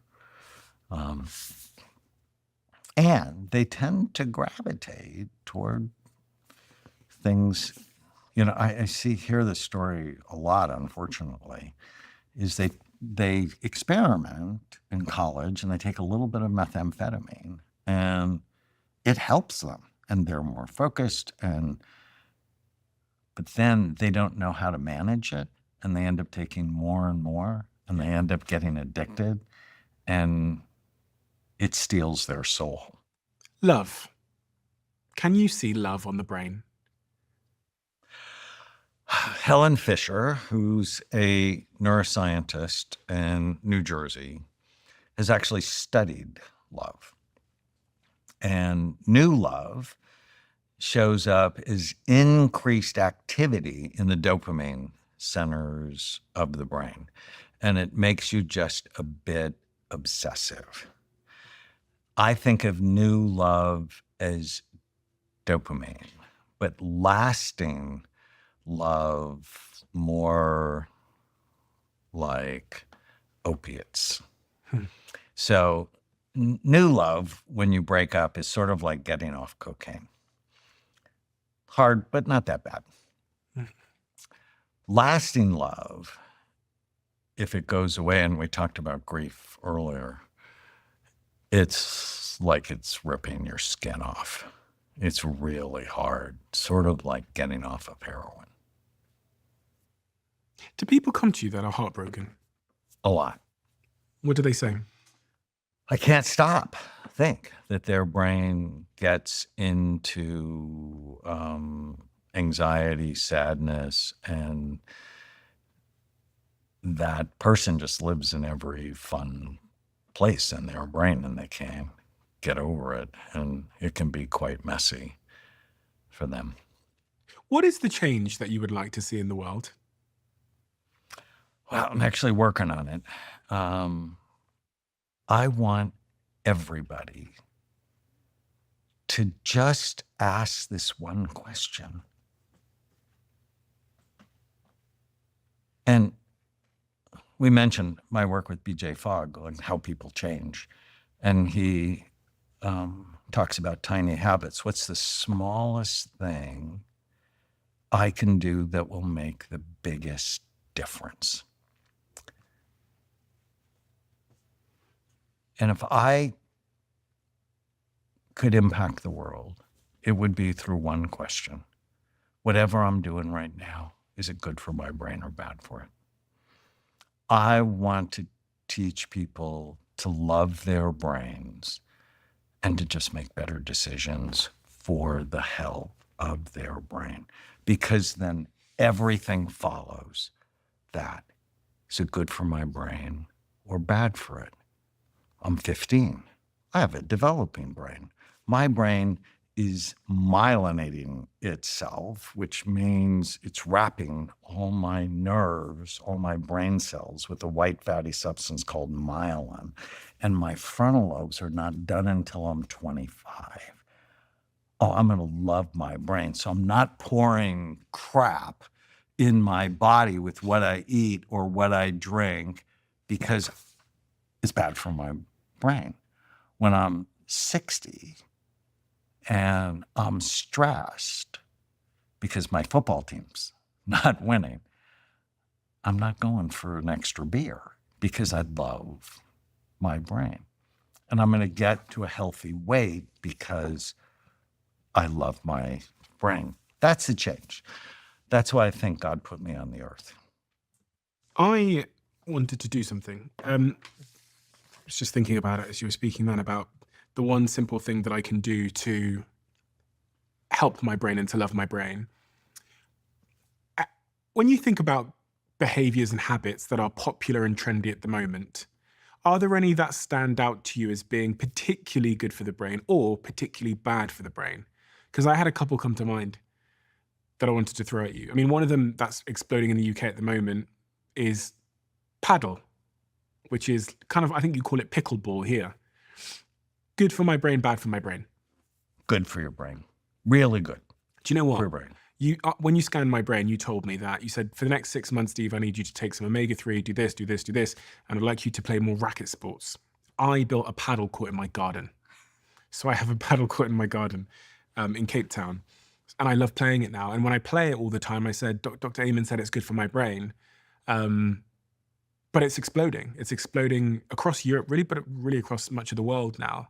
Paddle, And so here that's in the good. US too. Oh, really? And it's so good for your brain because it's working your cerebellum. And I told you that because yours was sleepy. And as you activate this, and you do that with coordination exercises, it then activates your frontal lobes. Does that mean that people that are uncoordinated have a cerebellum issue? Yes. Oh, really? Okay. And the more you do it, the better coordination you develop. And that's why coordination exercises for kids, so we talked about kids, is you want to do that with them early. Play sports, but not sports where they're going to get a head injury, right? I mean, we have to be smarter than we are. But when I was young, my mother, who's now 93, was the ping pong champion in the neighborhood. And she was really good. And she never let us beat her until we could. But she was always encouraging. I've got, I was looking then as you were speaking about different trends at the moment that are either good or bad for the brain. And one big trend at the moment is neuroplasticity training. Lots of people are doing games and using other things to, like, there's apps you can get that are neuroplasticity training apps. Does any of that stuff work? Some of it. Some of it works. Okay. And so for example, if you're doing memorization games, do them while you're on the bike. Now, not in the street, but if you're on a stationary bike and you're doing those games, it's been found that exercise increases blood flow to the hippocampus, meaning you're more likely to remember it and you're strengthening your brain in the process. So exercise with new learning, stunning. So if I want to learn something, I should do it while walking or moving in motion. Right. So if you're listening to a language app, for example, do it while you're walking. Mindfulness and meditation, good or bad for the brain? Great. I published 3 studies on a Kundalini yoga form of meditation called Kirtan Kriya. It's a 12-minute meditation. I always say it's the perfect ADD meditation because it's only 12 minutes. And for 12 minutes, you do this. Sa, ta, na, ma. Sa, ta, na, ma. Sa, ta, na, ma. It's 2 minutes out loud, 2 minutes whispering, 4 minutes silently to yourself, 2 minutes whispering, 2 minutes out loud. You're done. Sa, ta, na, ma. Birth, life, death, reborn. Birth, life, death, reborn.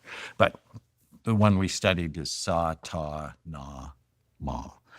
And so if they look it up, Kirtan Kriya activates your cerebellum, activates your frontal lobes, calms down your emotional brain.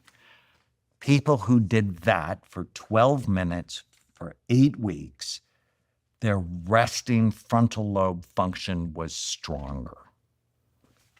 So simple. What the hell is going on there? I think it's the focused attention, plus you're doing a coordination meditation. Sa, ta, na, Okay. sa. Cold therapy, cold exposure therapy, ice bath, those kinds of things, good or bad for the brain? I think you have to be careful with it because it can trigger atrial fibrillation. I think taking a cold shower is probably good for your brain because it's going to short-term increase dopamine and sort of give you a jolt. Loving your job. Absolutely great for your brain. If you're learning new things, people who are in a job that does not require new learning have a higher incidence of Alzheimer's disease. So if you're stagnant in your work, you have a higher risk of Alzheimer's. And like, if I just read brain scans all day, well, I know how to do it. I'm not learning anything new. So I do that, but I also am writing about something I don't know about, or I'm learning something new. What if you're working with arseholes? I'm sorry? I love the job, but I'm working with arseholes. Bad for your brain. Chronic stress increases cortisol. And I think everybody should sort of know their baseline cortisol level. And cortisol shrinks the hippocampus and puts fat on your belly. So that's two very bad things for your brain. Breath work, that's a big trend. Excellent. Excellent. You want to break a panic attack? The 15-second breath. 4 seconds in, hold it for a second and a half. 8 seconds out, hold it for a second and a half. You just do that 4 or 5 times, your whole nervous system will calm down. And the research shows take twice as long to breathe out as you breathe in. That's why 4 seconds in, 8 seconds out. It shifts your nervous system, doesn't it? Yes. It increases something called vagal tone. Okay, some bad things then. Social media usage, chronic social media usage, good for the brain, bad for the brain. Because you're constantly comparing yourself to people who aren't real. What about workaholism and hustle culture? So I love my work. Am I addicted to it? I don't know, but I love it. When they say people are workaholics and it's bad for the brain, it's they're working with assholes or doing something they don't like, or doing it for the money but without other purpose. Microplastics, that's a big trend. Awful for the brain. One of the major causes of hormone disruption and cancer. And other environmental. Thank you for not giving me a plastic water bottle. Yeah, it's okay. Yeah. Imagine if we did that when we spend a lot of time these days talking about the microplastics and other environmental toxins that I think people are becoming more aware of now, which is good. Noise pollution. Bad for the brain. And if it hurts your hearing loss is actually one of the risk factors for Alzheimer's. Why is that? I did a hearing Because you're test. not getting input. Right. And if you're not getting appropriate input, your brain starts to atrophy.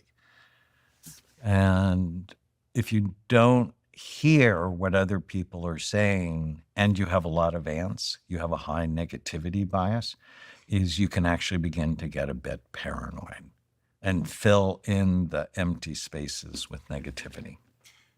I just bought some new Apple AirPods, and when I connected them to my phone, it said, "Do you want to do a hearing test?"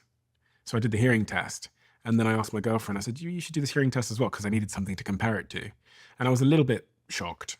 It said I hadn't lost any hearing yet, but my hearing was significantly not as good as hers. And I remember thinking, gosh, but I didn't have any idea that it was linked to Alzheimer's at all. So now I've turned down the volume for the first time in my life, because I think your hearing declines regardless really of what you do with age anyway.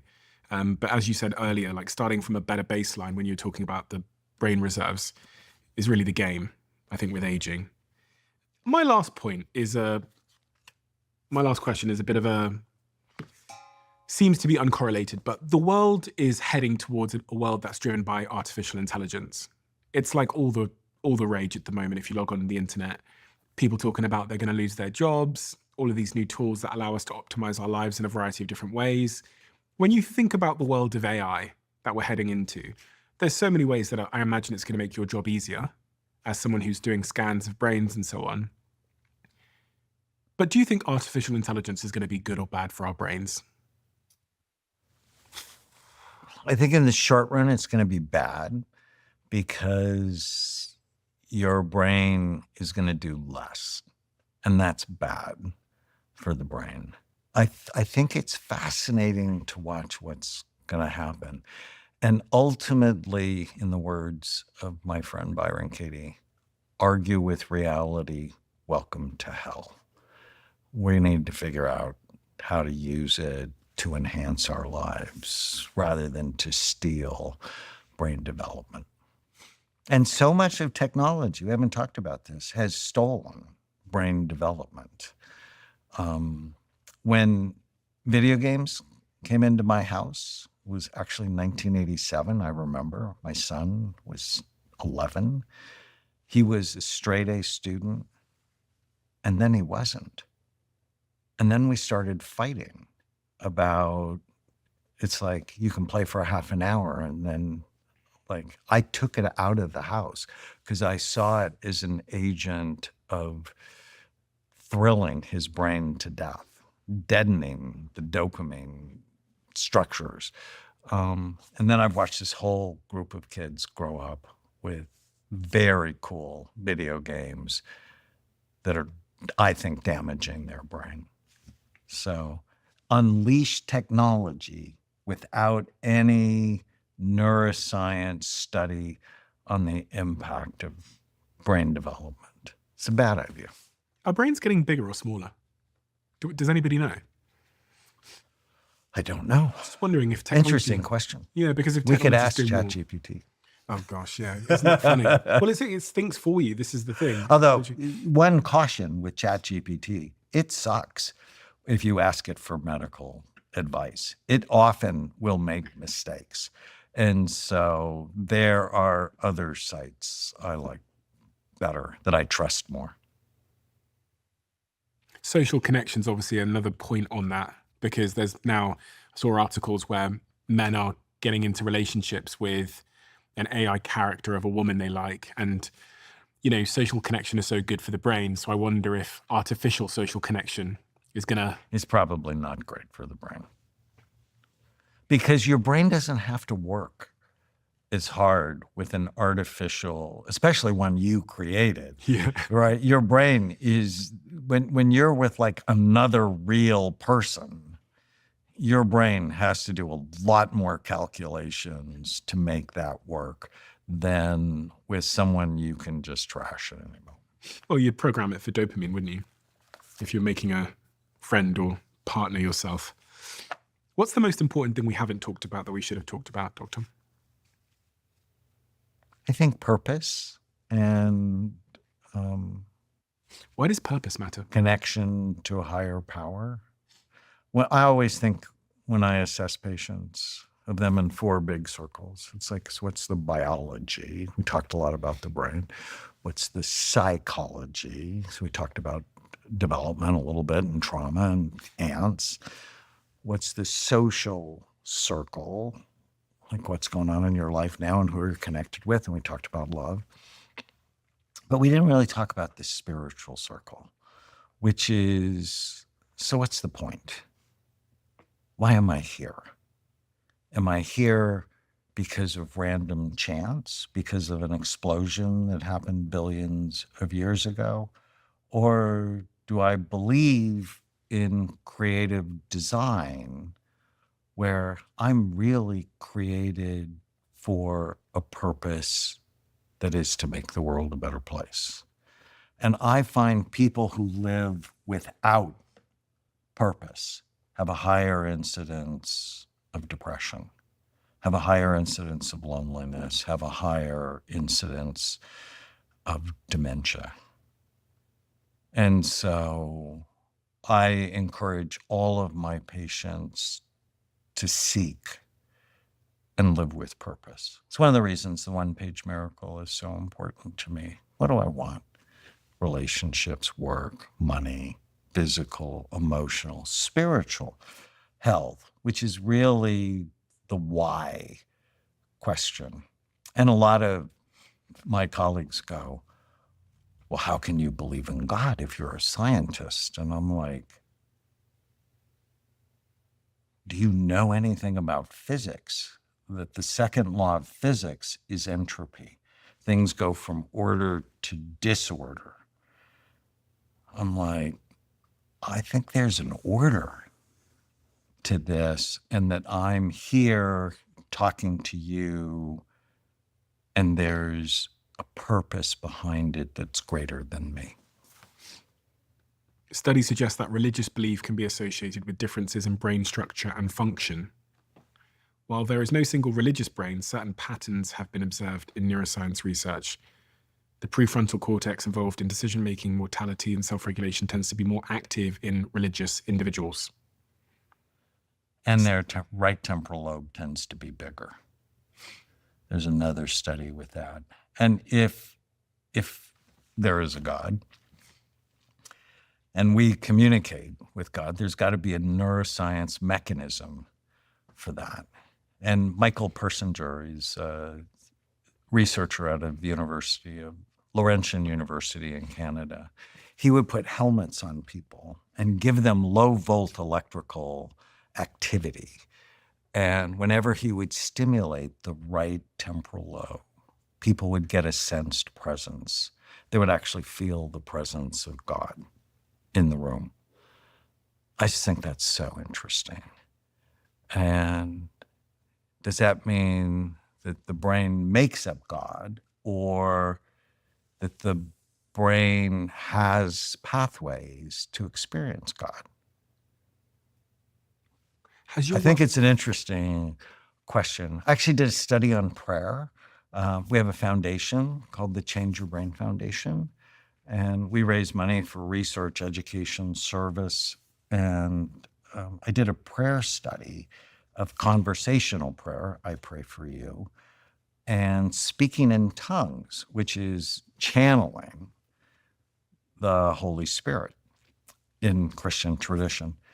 And it was so interesting. And there's actually been other studies, Andrew Newberg, who studied channelers in Brazil. They would channel the dead.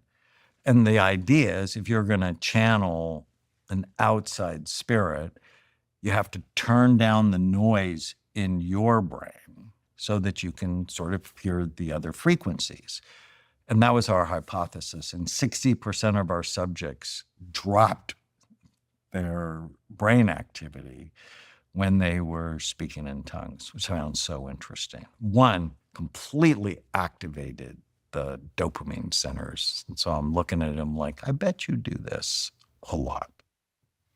Prayer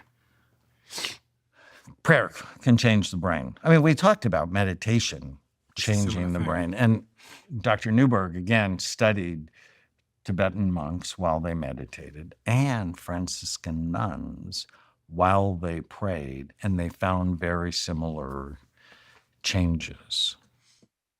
Strengthens the prefrontal cortex, reduces stress and anxiety, increases dopamine, changes brain connectivity, thickens the cortex, promotes neuroplasticity. If you pray.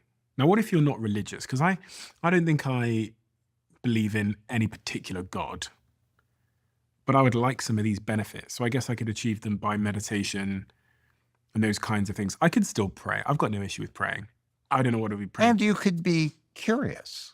Yeah, I've got no issue with praying. I just don't know what I'd be praying to. I'm praying to the universe, I guess. Spirituality is another big trend. I wonder if that's good for the brain. If anybody, I think it depends. Yeah. On, is it a healthy tradition or is it an unhealthy tradition? And I've seen both. I've seen some religions being very rigid and shaming. And I've seen others, be more open and seeking. You've scanned 260,000 brains roughly. How has that, if at all, changed your belief in a God? I believed in God since I can remember. And there's not been one thing in my life that's caused me to not believe. So I always thought, going back to the second law of physics, that if it's random chance, it just doesn't make sense that randomly we would get a brain cell that has DNA and a mitochondria. It's like, it's statistically impossible. And I'm just like, we are so beautifully made. I just don't get the whole thing. So one thing we haven't talked about is the LA fires and the impact of disaster on the brain. And I grew up in Los Angeles, and I'm just horrified by what happened. And we talked that my foundation is actually going to give away 100 evaluations for firefighters. And I almost feel bad. I did the big NFL study and it was really cool and it was a lot of fun for me. But NFL players aren't heroes, they're entertainers. Firefighters are heroes, first responders are heroes. And what I've seen with firefighters, this makes me so sad because they have damaged brains, often because of the toxins that they're exposed to, the emotional trauma that goes with that job, and the head trauma that also goes with this, with things falling on them. And they have a higher suicide rate than the general population, significantly higher. I think it's like 25% higher. And shouldn't we be teaching them about brain health and go, hey, look, this is a brain damaging job, but we need you to do it. So all the way along, let's see and repair your brain. Let's make sure your reserve is something special rather than we had a really bad day at work. Let's go get drunk together. Let's elevate brain health to the people who save us.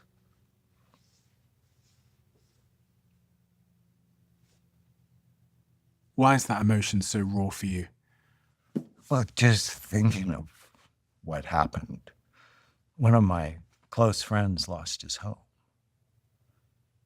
And then he went to work and did a consult for me. I'm just blown away by him.